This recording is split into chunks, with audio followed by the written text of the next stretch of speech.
Precisamente le doy la bienvenida a Germán Martínez, integrante del Grupo Plural en el Senado de la República. Germán, como siempre, un gusto saludarte, bienvenido.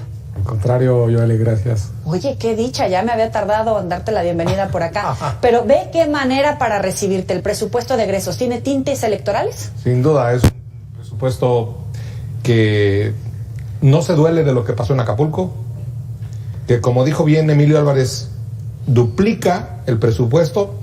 Las Fuerzas Armadas tenían 111,000 millones, ahora tendrán 259,000 millones. La Marina tenía 41,000 millones el año pasado y ahora tiene casi 72,000 millones. ¿Todo esto para qué? Lo que decía Emilio Álvarez, para que sea ejercido con adjudicación directa, es decir, sin contratos, es decir, sin licitaciones, sin pura adjudicación. Los soldados a los contratazos y ya se olvidaron de los balazos, ya nadie cuida. Entonces, ese es un presupuesto militar, sí, pero tiene otros problemas.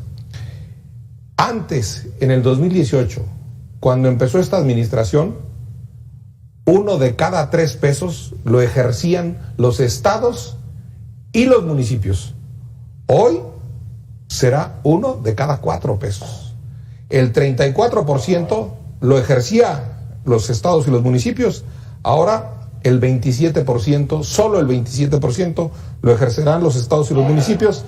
Hicieron un fondo de 7,000 millones. ¿En la opacidad? Que Dios sabe para qué, para cuándo y para cómo.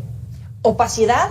Cuando de lo que presumen es precisamente la rendición de cuentas, el combate a la corrupción, el combate a la impunidad, pero esos 7,000 que quién sabe dónde van a quedar. Y viene el año electoral, ahí viene todo el presupuesto para los programas sociales. 414,000 millones el año pasado a la Secretaría de Bienestar. Este año, 544,000 millones de pesos a la Secretaría, que Marcelo Ebrard dijo que hacía fraude, que le hizo fraude a Marcelo Ebrard a favor de Claudia Sheinbaum. A esa secretaría le aumentaron más de 100,000 millones de pesos. Y a salud tenía 209,000 millones el año pasado y ahora tiene la triste cantidad de 96,000 millones. Así es que si usted va a un hospital y no hay medicinas, ahora habrá menos, 96,000 millones. El año pasado 209,000 millones. La verdad es un presupuesto históricamente criminal. Criminal porque es electoral, criminal porque los apoyos directos, para que todos se lo agradezcamos al presidente, al señor presidente, los impuestos de todos los reparte el presidente, y eso sin duda viene a ser una bolsa históricamente criminal por lo electoral. Decía que las prioridades están claras. Hoy, hasta ahorita, no hay presupuestos para los afectados por el huracán Otis. Y eso lastima una de las leyes de protección civil, que nadie podía prever un huracán de las dimensiones de Acapulco. Muy bien, es cierto, pero la Ley General de Protección Civil, en el artículo 7, en la fracción tercera, habla de que el proyecto de presupuesto debe tener instrumentos de gestión financiera para prevenir o para sostener una emergencia o para atender daños provocados por desastres naturales. El gobierno no es una ONG, Joel. El gobierno no es una ONG para andar pidiendo centros de acopio. Qué bueno, hay que dar, qué bueno, hay que cooperar. Pero el gobierno no es un convento para que dé caridad a los acapulqueños. No, hay que rehabilitar negocios, hay que rehabilitar empleos temporales y luego permanentes. Y además, en Acapulco, aprovechando el viaje, y hay que empezar a deslindar responsabilidades. ¿Quién construyó? ¿Con qué reglamentos hicieron construcción? ¿Quién visitó? Y ahí hubo daños y allí hubo muertos, y esto no debe quedar impune. Debe haber responsabilidades en los edificios que volaron como papel. Omisiones también criminales, ¿no? Retomando un poco el tema del presupuesto y las prioridades, también hay tijeretazos importantes al Poder Judicial, a la COFESE, al INE, al INAI. Es decir, en el último año de gobierno del presidente López Obrador, ¿qué significa el hecho de estar debilitando las instituciones que desde siempre había advertido, pero hoy pues trata, aunque sea en el último año, de recortarle, de darle ese tijeretazo? 13,000 millones. Lo preocupante son 5,000 millones que le tumban al INE en año electoral. ¿Para qué? Pues para debilitarlo, para que no se hagan las elecciones como deben ser, de manera profesional. El INE debe gastar en eso.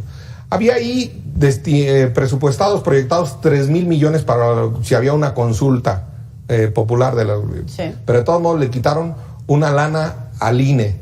Y 6,000 millones le quitaron, además de los fideicomisos que están en suspenso por un amparo, 6,000 millones al Poder Judicial.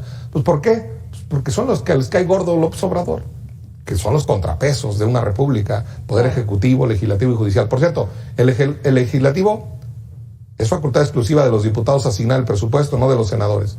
Pero el Legislativo solo se mochó con 1,000 millones, nada más. Y le quitan al INAI, por supuesto, 71 millones. Le quitan al INAI, pero eso es mucho para un órgano como el INAI, con donde también no le cae bien al presidente las resoluciones de transparencia. Claro, porque nuevamente, o sea, a quien le pide transparencia, el combate a la autonomía, el combate a la impunidad que tanto ha advertido, pues quien le hace este trabajo no le gusta, porque precisamente los contrapesos, en la idea que tienen desde el gobierno federal, no lo ameritan. Por otro lado, hay un tema importante con el EZLN. Advierten sobre la operación de grupos criminales en la zona, sobre la vinculación con funcionarios. ¿A ti qué te dice particularmente esto? Yo estuve la primera vez que fui diputado, hace muchos años, con Luis H. Álvarez, con Carlos Payán, en la COCOPA, en la Comisión de Concordia y Pacificación para Chiapas. Y a mí esto del EZLN me llama a una gravedad, lo tomo muy en serio. Yo respeto, para mí tienen autoridad moral en los pueblos indígenas, el EZLN. Y el EZLN está hablando, ya habló de una guerra civil en algún momento, ya habló de sicarios legales, ya habló de sociedad criminal, ya habló de que la policía en Chiapas no cuida a las comunidades indígenas, no cuida a la población, sino que detiene migrantes y que hay una narcosociedad y que hay una sociedad criminal. Entonces ellos ya están desapareciendo los caracoles, sí, sus comunidades autónomas, sus comunidades de autodefensa. ¿Por qué? Pues porque los están matando al matadero y porque allí mandan criminales en Chiapas. ¿Pero al borde de un estallido social? Para el EZLN, que yo lo tomo con seriedad, por supuesto que sí hay un llamado de alerta grave. Es grave para mí. El EZLN tiene para mí un implante social y moral absolutamente respetable, y que esto debería llamarnos a la atención porque va a haber elecciones para gobernador, sí, en Chiapas y se lo quieren dar al Partido Verde. Hablando de elecciones, arrancaron el fin de semana en Yucatán, en Jalisco y por supuesto Ciudad de México. ¿A quién le vas en Ciudad de México? Harfuch, no vas a ser tú. No es ¿Radical? Cierto. Va a ser Clara, aquí nos vemos. Señor Harfuch, usted no va a ser el Batman, va a ser Clara, sin duda que va a ser Clara. Ganaron los radicales en la Ciudad de México y sinceramente ahí está muy bien por el lado del género, que cumplan los partidos, 5 mujeres de 9 candidatos y 4, porque luego andan hablando los partidos y a la hora de cumplir dicen que ya cumplieron y quítale este nombre, nada. Quien impugnó el acuerdo de mujeres, quien no está a favor de que haya 5 mujeres de candidatas a gobernadoras, es el Movimiento Ciudadano, con Samuelito de candidato a la presidencia. Nos vemos aquí el próximo lunes. Bueno, Paco Ramírez te debe una gaseosa, no voy a poner el nombre. Muy bien, ahí estamos. Germán Martínez, muchísimas gracias por estar aquí. Al contrario. Buenas noches.